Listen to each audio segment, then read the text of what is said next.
She stood at the altar in her white dress, surrounded by everyone she loved. But instead of saying her vows, she pulled out her phone and destroyed him in front of 200 witnesses. That moment went viral around the world. But what nobody knew, what the headlines never revealed, was what happened before that day. What she discovered. What she planned. And how far she was willing to go to expose the truth. Because this wasn't just about cheating. This was about a man who thought he could have everything. A perfect bride. A secret lover. And a lie so deep that when it finally came to light, it didn't just end a wedding. It ended lives as people knew them. Before we get into this, let us know in the comments where you're watching from. We'd love to hear from you. And if you're new here, click on the subscribe button so you never miss any of our upcoming videos. The story begins in a small town outside Seattle, Washington, where 28-year-old Emma Richardson thought she had found the kind of love people write songs about. She met Jackson Cole 6 years earlier at a mutual friend's backyard barbecue. Emma was working as a third-grade teacher, the kind of woman who brought homemade cookies to parent-teacher conferences and spent her weekends volunteering at the local animal shelter. Jackson was a sales manager at a tech company, charming in that effortless way that made people want to be around him. He had this smile, friends would later say, that could make you believe anything he told you. They dated for 3 years before he proposed on a beach in California, getting down on one knee as the sun set behind them. Emma cried. She said yes. And for the next 3 years, they planned a future together. They bought a small house with a backyard perfect for the kids they talked about having. They picked out paint colors. They adopted a golden retriever named Charlie. Every Friday night, they had dinner with Emma's parents. Every Sunday, they went hiking in the Cascades. To everyone who knew them, including Emma's closest friends and her younger sister Rebecca, they were the couple everyone wanted to be. The kind of relationship that made single people jealous and married people nostalgic. Nobody saw the cracks. Not even Emma. Not until it was almost too late. The wedding was set for June 15th, a Saturday afternoon ceremony at a restored barn venue about 40 minutes outside the city. Emma had been planning every detail for over a year. She had a Pinterest board with 400 pins. She'd visited 12 different florists before finding the right one. The invitations were handmade, each one carefully assembled by Emma and her bridesmaids during wine-fueled craft nights at her kitchen table. 200 guests had RSVP'd yes. The dress had cost more than Emma wanted to admit, but when she tried it on for the first time, her mother cried, and Emma knew it was the one. It was a classic A-line gown with delicate lace sleeves, the kind of dress that looked like it belonged in a fairy tale. Everything was perfect. Everything was exactly as Emma had dreamed it would be. And then, on Friday night, June 14th, the night before her wedding, everything changed. Emma was staying at a boutique hotel in downtown Seattle with her 4 bridesmaids.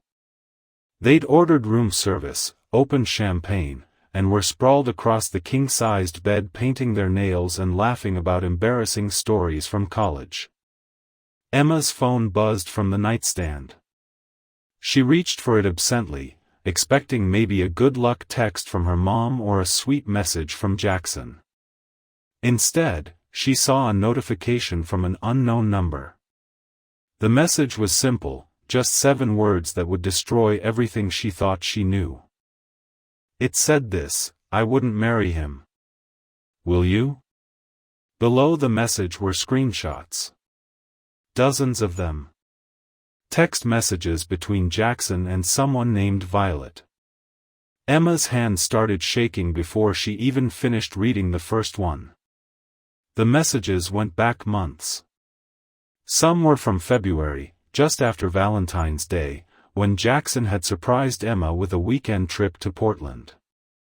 Others were from May, only weeks ago, when he told Emma he had to work late on a big client presentation. But he hadn't been working. He'd been with Violet. The texts were explicit. Not just physical, though those were bad enough, messages about hotel rooms and sneaking around and how much Jackson wished he could see her more often. But worse than that were the emotional ones. Messages where Jackson told this woman things he'd never said to Emma. That he'd never felt a connection like this before. That being with her made him feel alive in a way he hadn't felt in years. That he loved the way she challenged him, the way she made him think. In one message, sent just 5 days before the wedding, Jackson had written, "Your body is incredible. I wish my fiancé had half the skills you do." Emma read that line 3 times. Each time felt like being punched in the stomach. She sat there on the hotel bed, champagne forgotten, nail polish drying sticky on her fingers, while her bridesmaids watched her face drain of color. Rebecca, Emma's sister, was the first to speak. She asked what was wrong. Emma didn't answer. She just handed over the phone. Rebecca's eyes widened as she scrolled through the messages, and then she passed the phone to the other bridesmaids. One by one, they read the evidence of Jackson's betrayal, and one by one, their faces turned from confusion to shock to anger. Someone suggested calling Jackson right then, screaming at him, demanding an explanation. Someone else said they should call off the wedding immediately, send out a mass text to all the guests, tell them not to come. But Emma just sat there, perfectly still, staring at nothing. She felt like she was underwater, like everything was happening very far away from her body. After 6 years together, after 3 years of planning this wedding, after all the promises and the future they'd mapped out together, Jackson had been lying to her. And he'd been doing it for months. Maybe longer. The woman in the screenshots was beautiful, Emma noticed. Dark hair, olive skin, the opposite of Emma's blonde fairness. In one of the selfies, Violet was wearing lingerie, smiling at the camera like she knew exactly what she was doing. Like she knew she was destroying someone else's life and didn't care. The bridesmaids kept talking, kept offering suggestions, kept asking Emma what she wanted to do. But Emma wasn't listening anymore. She was thinking. Because here's what nobody understood about Emma Richardson: she wasn't the kind of person who fell apart when things went wrong. She was the kind of person who made lists and solved problems and found solutions. And right now, sitting in that hotel room with her wedding dress hanging in the closet and 200 guests expecting a ceremony in less than 14 hours, Emma was solving a very specific problem. How do you make someone understand the depth of the pain they've caused you? How do you make them feel even a fraction of what you're feeling? Emma had always been the good girl.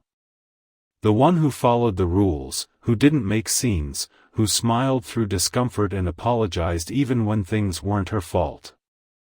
But something shifted in her that night.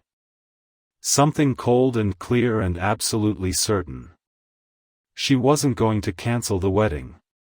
She wasn't going to call Jackson crying and give him the chance to explain or apologize or manipulate her into forgiving him. She wasn't going to let him off that easy.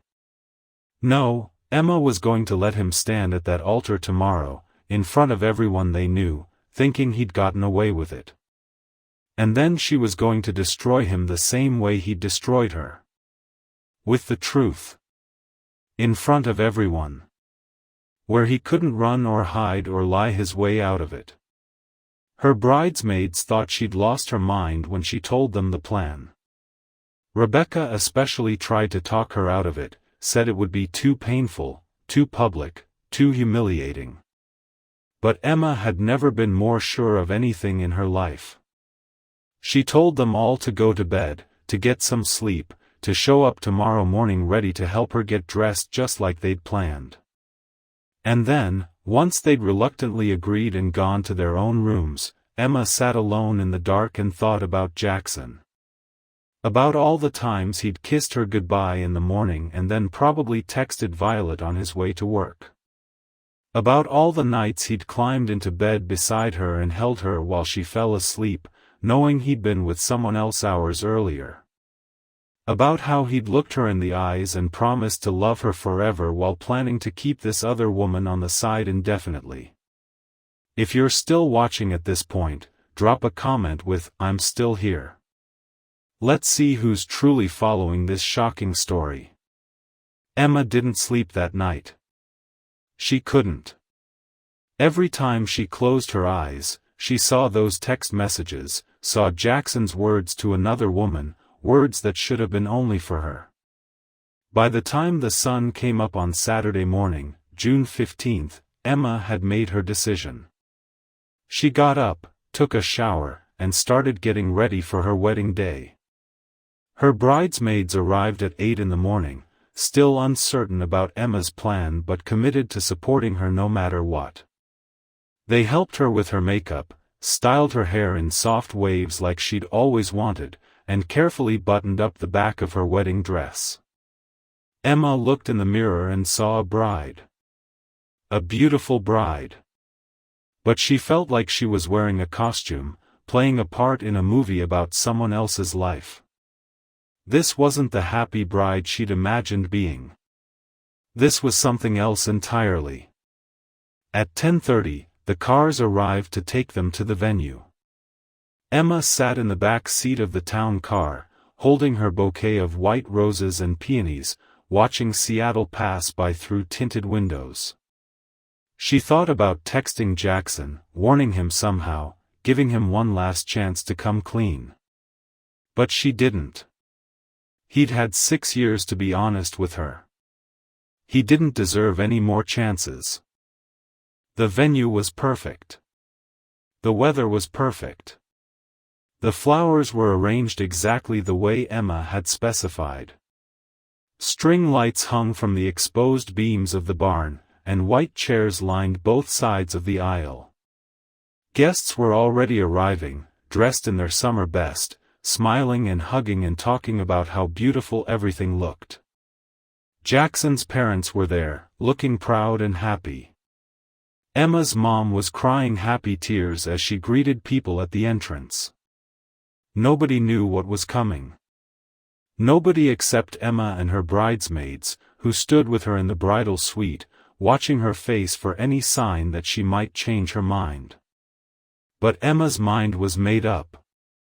At 11:45, the music started. The processional Emma had spent hours choosing, a string quartet playing a song that now felt like a cruel joke. Her bridesmaids walked down the aisle first, one by one, smiling at the guests. And then it was Emma's turn. Her father appeared in the doorway, offering his arm, his eyes shining with emotion. He told her she looked beautiful.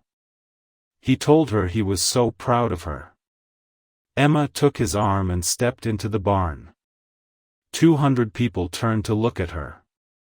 She saw Jackson's face at the end of the aisle, saw him smile when he saw her, saw him mouth the words, "You're beautiful," to her. And Emma felt nothing. No love. No anger.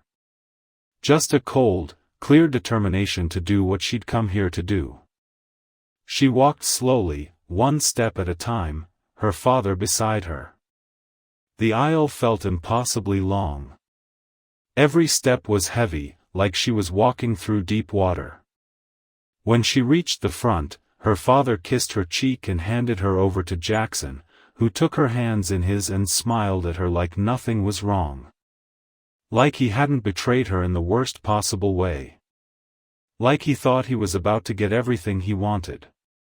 The officiant began speaking, welcoming everyone, talking about love and commitment and the sacred bond of marriage. Emma barely heard him. She was focused on Jackson's face, watching for the moment when he would realize something was wrong. It came when she didn't smile back at him. Jackson's expression shifted, just slightly. Confusion flickered in his eyes. He squeezed her hands, a gentle question. Emma pulled her hands away. The officiant continued, oblivious, launching into a speech about the couple's journey together.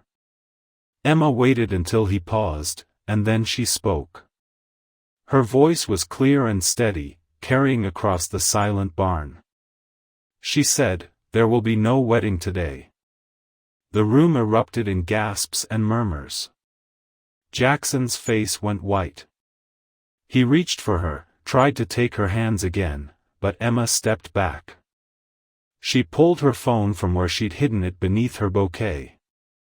For months afterward, people would talk about that moment, about the way Emma stood there in her perfect dress with her perfect flowers, phone in hand, and methodically destroyed the man who'd thought he could fool her.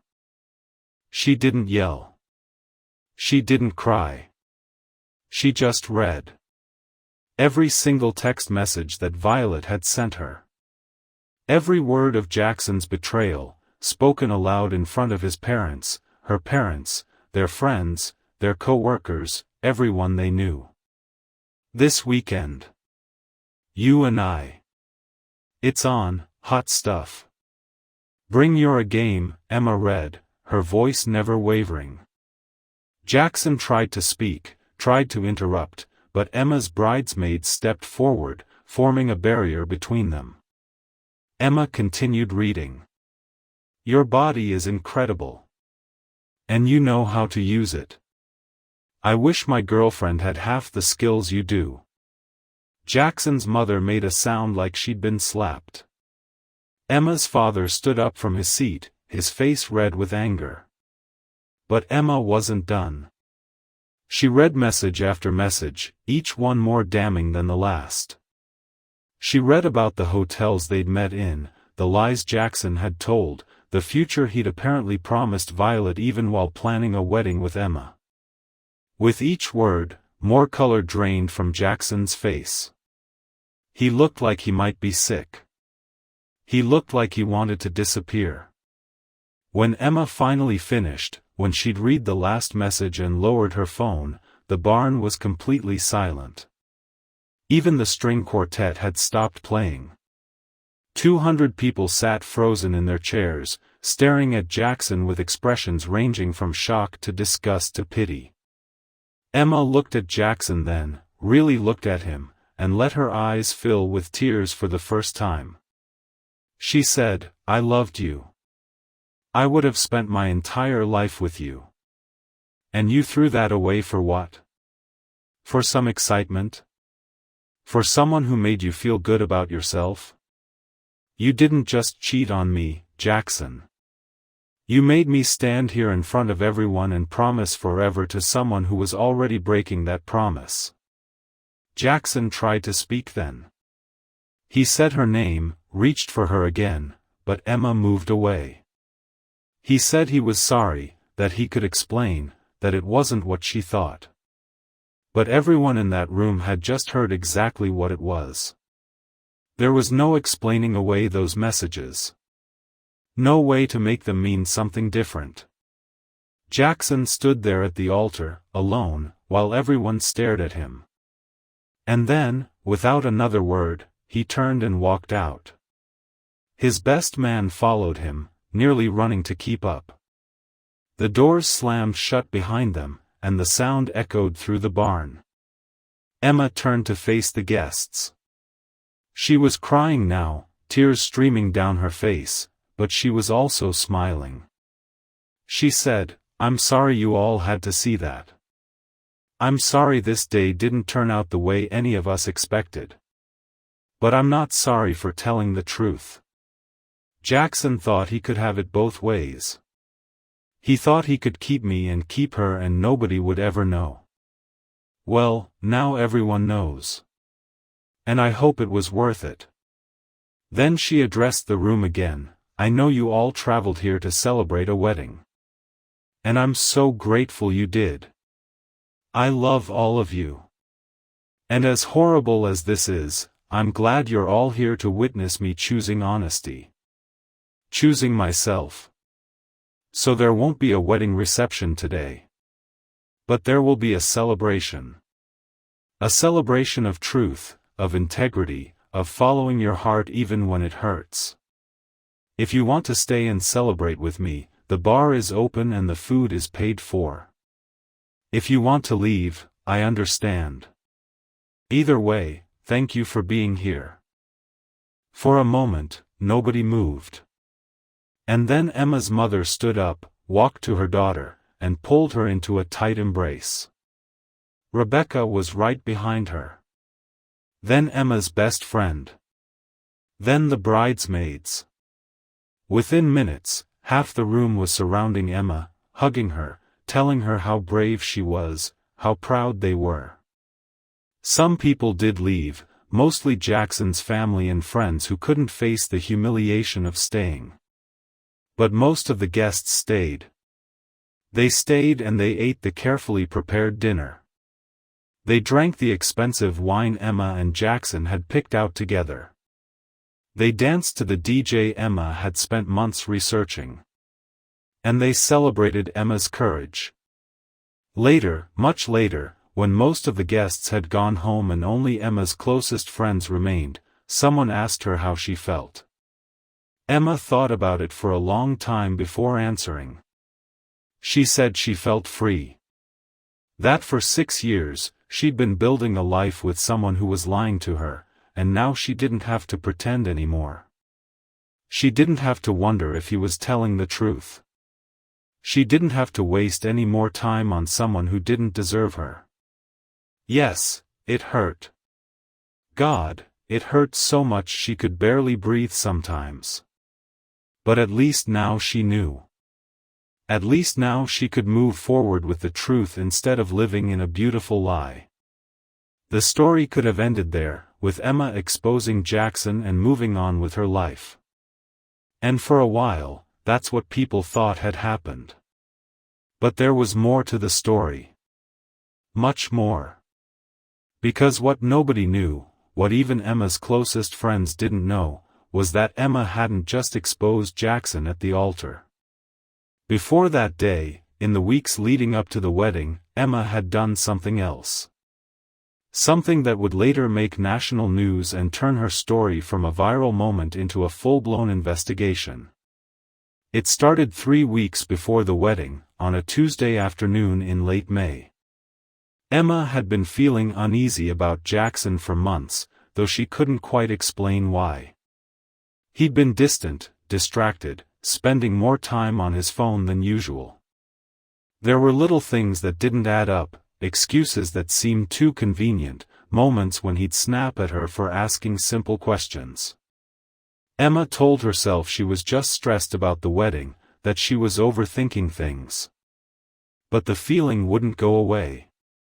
So one day, when Jackson left his laptop open on the kitchen table, Emma did something she'd never done before. She looked through his messages. It took her less than 5 minutes to find the truth. Text messages. Emails. Photos. An entire relationship with a woman named Violet Chen that had been going on for 7 months. Emma felt like the floor had dropped out from under her. She sat there at the kitchen table, her hands shaking, reading message after message that proved everything she'd feared was true. Jackson wasn't just having an affair. He was in love with someone else. Or at least, he was telling someone else all the things he used to tell Emma. Emma's first instinct was to confront him immediately, to scream and cry and demand an explanation. But something stopped her. Maybe it was pride. Maybe it was strategy. Maybe it was just pure survival instinct. But instead of confronting Jackson, Emma closed the laptop and started planning. If this hooked you already, don't forget to subscribe, like, and drop a comment because what happens next will absolutely shatter your expectations. Over the next 3 weeks, Emma became someone she didn't recognize. She smiled at Jackson over breakfast. She discussed last-minute wedding details. She let him hold her hand and kiss her goodnight. And all the while, she was gathering evidence. She took screenshots of every message between Jackson and Violet. She documented dates and times. She talked to friends who mentioned they'd seen Jackson somewhere he'd claimed he wasn't. She even hired a private investigator, spending money from the wedding fund to have someone follow Jackson and photograph him with Violet. The investigator came back with dozens of photos: Jackson and Violet having dinner at an expensive restaurant downtown, Jackson and Violet kissing in the parking lot of a hotel, Jackson and Violet walking hand in hand through a park Emma had thought was their special place. Emma kept all of it. Saved all of it. Built a case against the man she was supposed to marry. And then, on the night before the wedding, when Emma was in that hotel room with her bridesmaids, she received the message from Violet. The "I wouldn't marry him. Will you?" message with the screenshots attached. Emma recognized some of the messages immediately as ones she'd already seen. But there were new ones too. Recent ones. Including one from that morning, where Jackson had told Violet he loved her and couldn't wait to see her after this wedding thing was over. That's when Emma knew Violet hadn't sent those messages out of guilt or concern for Emma's well-being. Violet had sent them because she wanted to destroy the wedding. She wanted Emma to call everything off so Jackson would be free.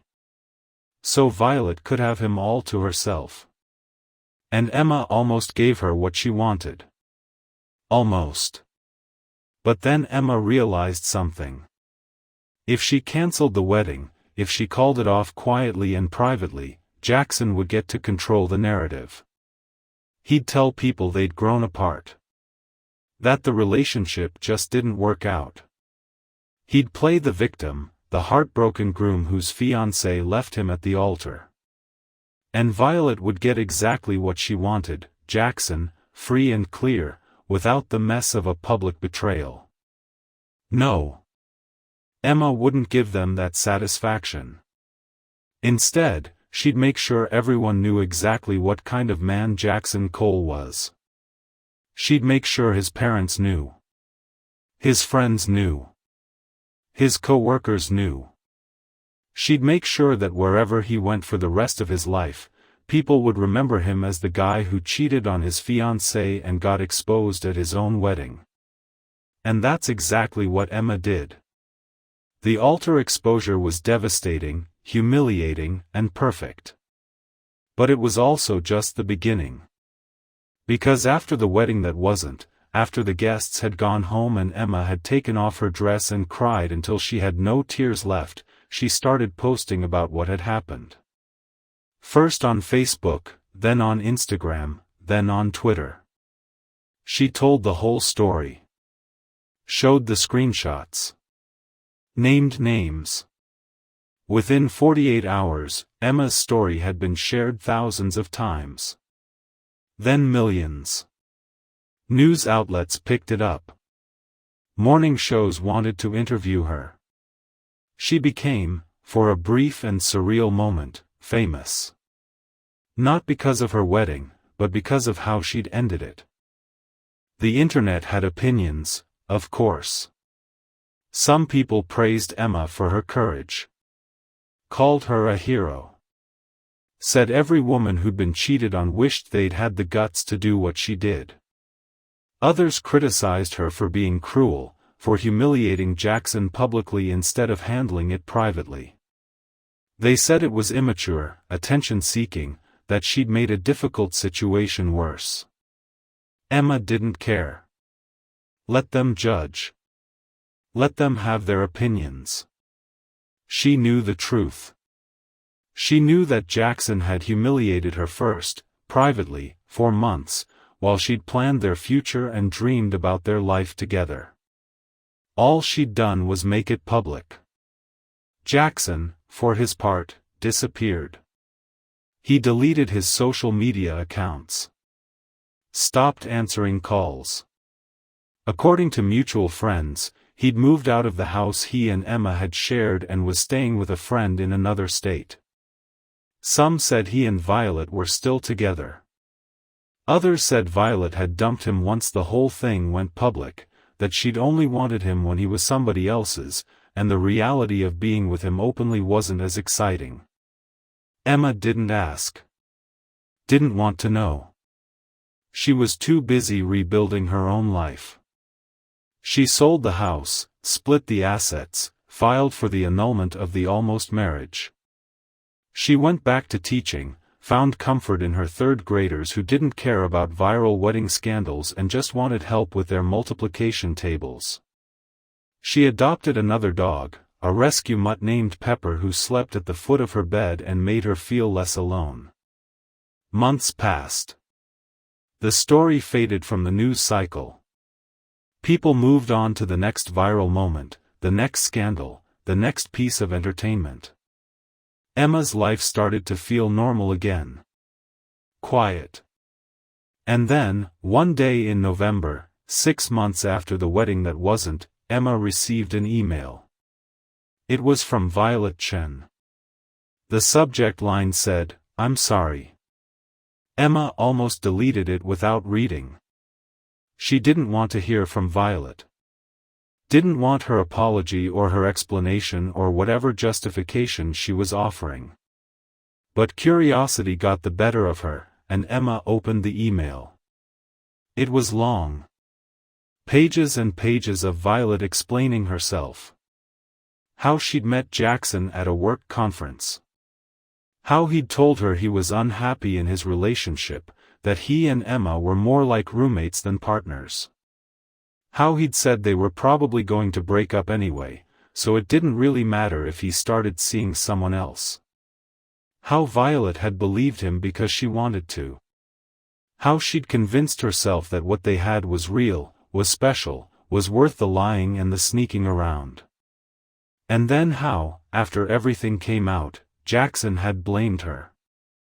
Told her she'd ruined his life by sending those messages to Emma. Said if she just kept quiet, he could have gone through with the wedding and nobody would have known. That's when Violet realized Jackson had never planned to leave Emma. He'd planned to marry Emma, keep Violet on the side, and have both of them. Forever. He wasn't conflicted about choosing between them. He wanted both.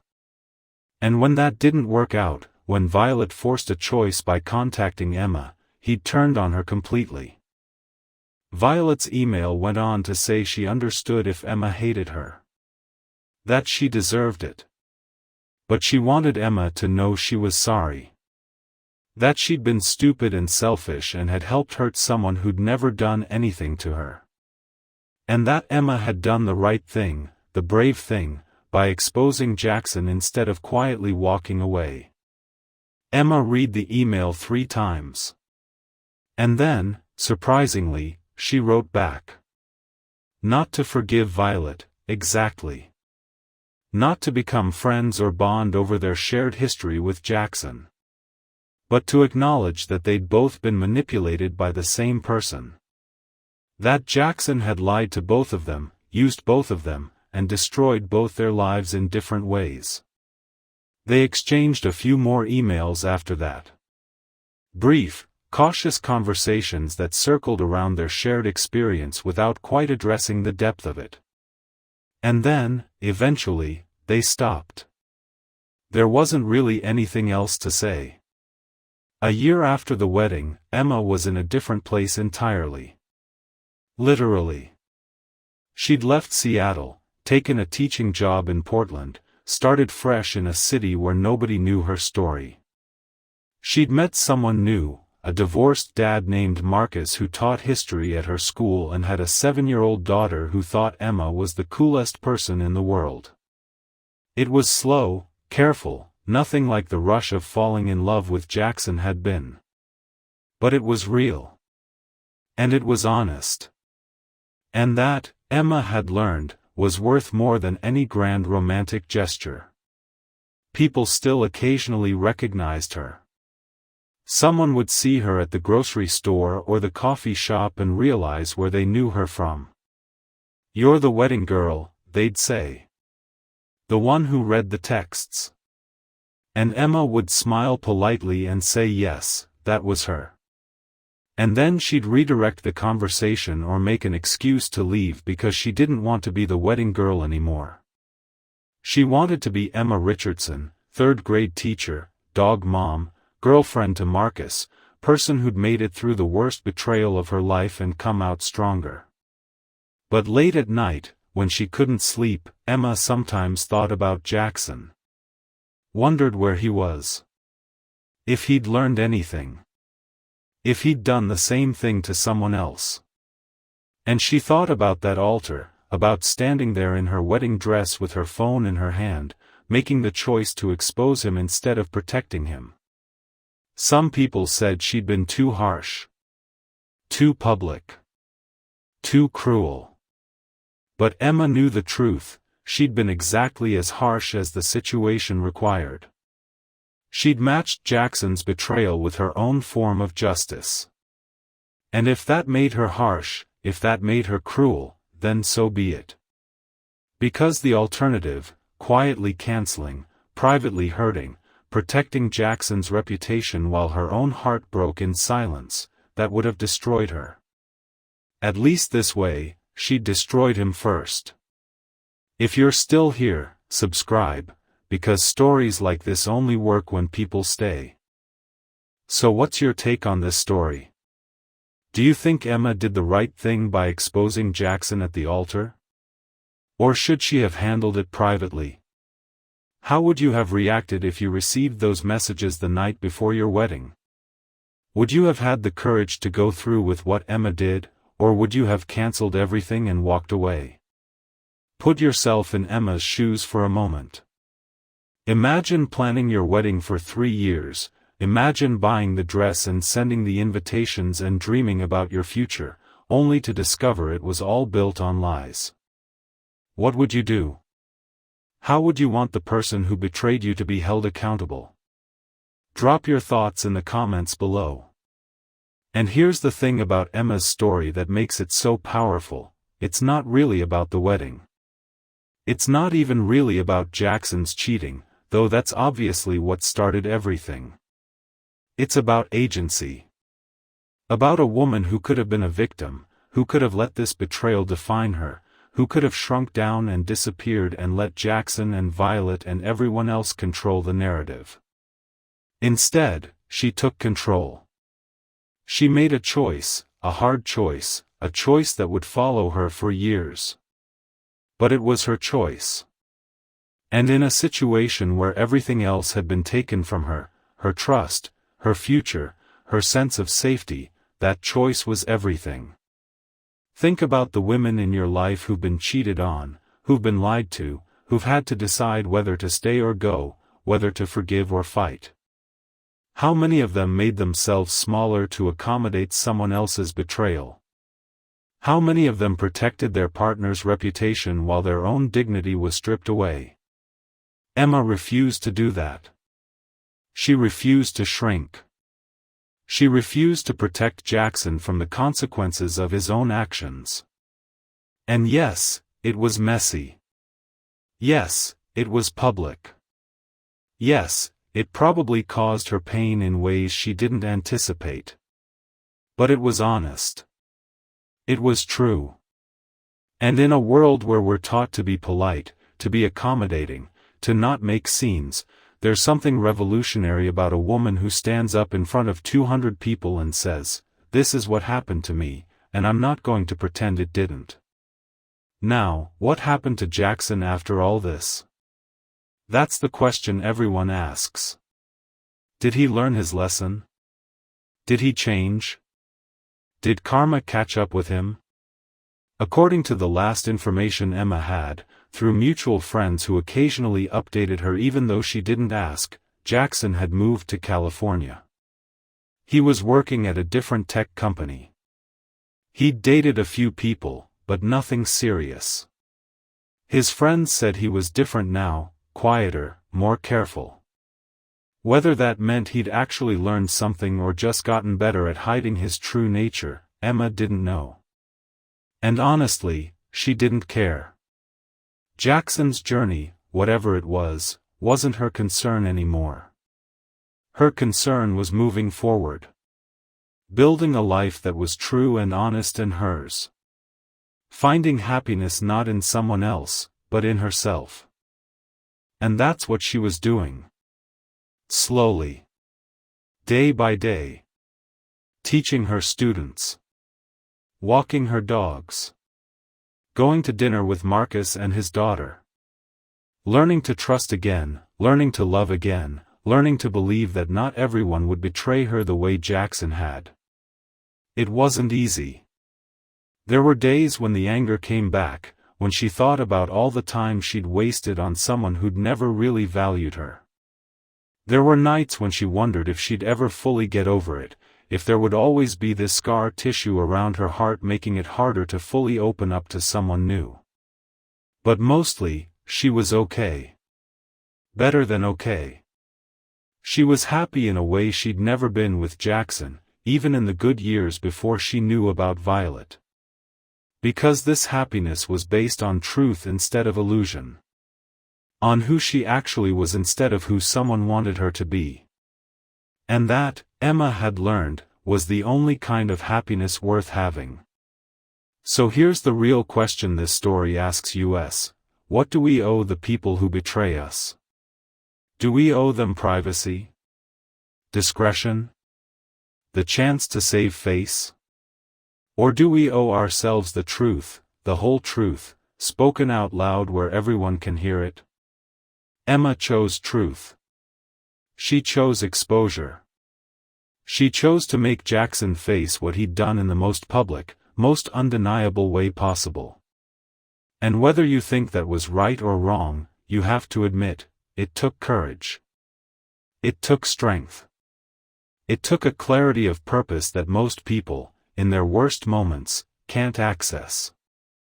My mom said I can't hit 1,000 subscribers before today ends. Subscribe and let's prove her wrong.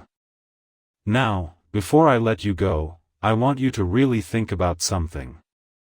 We live in a world where cheating has become almost normalized. Where people make jokes about side pieces and sneaky links. Where infidelity is treated like a minor character flaw instead of a fundamental betrayal of trust. Emma's story challenges that normalization. It says, no, this isn't okay. This isn't a minor thing.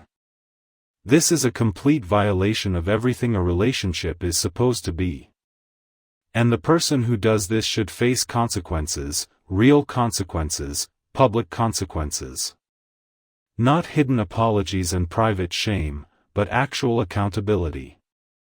So when you watch this story, when you think about Emma standing at that altar with her phone in her hand, I want you to ask yourself, in a culture that tells us to be forgiving, to move on, to not dwell on past hurts, how do we balance that with the need for justice? With the need to hold people accountable for the pain they cause? How do we make sure that betrayal has consequences without becoming vengeful ourselves? These are hard questions. Questions without easy answers. But they're worth asking. Because Emma's story isn't unique. It's just unusually public. Every day, people are betrayed by partners they trusted. Every day, someone discovers that the life they thought they were building was based on lies. And every day, those people have to decide, do I handle this quietly, or do I make noise? Do I protect the person who hurt me, or do I protect myself? Emma chose herself. She chose honesty. She chose to make Jackson's betrayal as public as her planned commitment to him had been. And in doing so, she gave voice to everyone who's ever wanted to scream the truth instead of whispering it. Everyone who's ever wanted to expose a liar instead of covering for them. Everyone who's ever wanted their betrayer to feel even a fraction of the pain they caused. What's your take on this story? Comment below. I'm reading every single one. And if you thought this was shocking, wait until you hear what happened in our next case. Subscribe for more real-life twists. Because here's what I know, Emma's story ends with her moving on, building a new life, finding new love. But her story doesn't end with closure, not really. Betrayal doesn't give you closure. It gives you a choice. You can let it break you, or you can let it remake you. Emma chose to be remade. She chose to become someone who wouldn't accept being lied to, someone who valued truth over comfort, someone who would stand in front of everyone she knew and declare, "This happened to me, and I'm not going to pretend it didn't." And that, more than the viral moment, more than the dramatic altar scene, more than any of it, is what makes Emma's story worth telling. Not because she exposed a cheater, though she did. Not because she went viral, though she did. But because she showed us what it looks like to choose yourself when choosing yourself is the hardest thing you've ever done. So think about it. Really think about it. What would you do in Emma's position? How would you handle discovering, on the night before your wedding, that everything you believed about your relationship was a lie? Would you cancel quietly? Confront privately? Or would you do what Emma did and make sure the whole world knew what kind of person your partner really was? There's no right answer. Only honest ones. And Emma's answer, brutal and public and unforgettable as it was nothing if not honest.